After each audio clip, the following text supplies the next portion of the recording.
नमस्कार। आज हमारी धार्मिक कथा श्रृंखला में आपका स्वागत है। आज हम सुनेंगे भगवान विष्णु की कृपा से परिपूर्ण पापनाशक निर्जला एकादशी की कथा, जो कि भक्ति और त्याग का एक अद्भुत उदाहरण है। आप सभी धर्मप्रायण श्रोताओं से अनुरोध है कि आप इस पवित्र कथा को ध्यानपूर्वक सुनें। आइए शुरू करते हैं। प्राचीन काल की बात है, जब महाभारत काल चल रहा था। पांडवों के साथ वेदव्यास जी, श्री कृष्ण और अन्य महापुरुष एकत्रित थे। युधिष्ठिर ने भगवान श्री कृष्ण से ज्येष्ठ मास की शुक्ल पक्ष की एकादशी का वर्णन सुनने का अनुरोध किया। भगवान श्री कृष्ण ने कहा, हे राजन, इसका वर्णन परम धर्मात्मा व्यास जी करेंगे, जो संपूर्ण शास्त्रों के तत्वज्ञ और वेद वेदांगों के पारंगत विद्वान हैं। तब वेदव्यास जी ने कहा, हे पांडवों, कृष्ण और शुक्ल पक्ष की एकादशी में अन्न का सेवन वर्जित है। द्वादशी को स्नान करके पवित्र होकर फूलों से भगवान केशव की पूजा करनी चाहिए। फिर पहले ब्राह्मणों को भोजन देकर अंत में स्वयं भोजन करना चाहिए। ये सुनकर भीमसेन बोले, हे पितामह, मेरी बात सुनिए। मैं एकादशी का व्रत नहीं रख पाता हूँ। मेरी भूख बहुत अधिक होती है। मेरा उदर वृक्क नामक अग्नि से सदैव प्रज्वलित रहता है। मैं पूरे वर्ष में केवल एक ही उपवास कर सकता हूँ। कृपया मुझे ऐसा व्रत बताइए जिससे मुझे स्वर्ग की प्राप्ति हो और कल्याण का भागी बन सकूं। व्यास जी ने कहा, हे भीम, ज्येष्ठ मास में सूर्य वृष या मिथुन राशि में हो, तब जो शुक्ल पक्ष की एकादशी आती है, उसका निर्जल व्रत करो। केवल कुल्ला या आचमन करने के लिए मुख में जल डाल सकते हो। उसको छोड़कर किसी प्रकार का जल मुख में न डालें, अन्यथा व्रत भंग हो जाता है। एकादशी को सूर्योदय से लेकर दूसरे दिन के सूर्योदय तक मनुष्य जल का त्याग करे तो यह व्रत पूर्ण होता है। इसके बाद द्वादशी को प्रभात काल में स्नान करके ब्राह्मणों को विधिपूर्वक जल और सुवर्ण का दान करे। इस प्रकार सब कार्य पूरा करके जितेंद्रिय पुरुष ब्राह्मणों के साथ भोजन करें।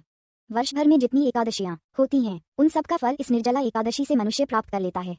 शंख, चक्र और गदा धारण करने वाले भगवान केशव ने मुझसे कहा था कि यदि मानव सबको छोड़कर एकमात्र मेरी शरण में आ जाए और एकादशी को निराहार रहे तो वह सब पापों से छूट जाता है। कुंती नंदन, निर्जला एकादशी के दिन श्रद्धालु स्त्री पुरुषों के लिए जो विशेष दान और कर्तव्य विहित हैं, उन्हें सुनो। उस दिन जल में शयन करने वाले भगवान विष्णु का पूजन और जलमयी धेनु यानी पानी में खड़ी गाय का दान करना चाहिए। सामान्य गाय या घी से बनी गाय का दान भी किया जा सकता है।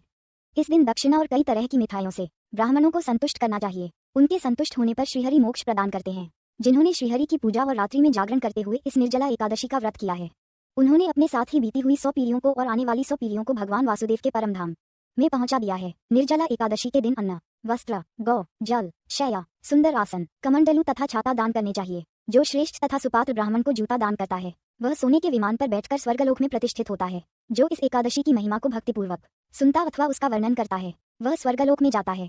भीमसेन, ज्येष्ठ मास में शुक्ल पक्ष की जो शुभ एकादशी होती है, उसका निर्जल व्रत करना चाहिए। उस दिन श्रेष्ठ ब्राह्मणों को शक्कर के साथ जल के घड़े दान करने चाहिए। ऐसा करने से मनुष्य भगवान विष्णु के समीप पहुंचकर आनंद का अनुभव करता है।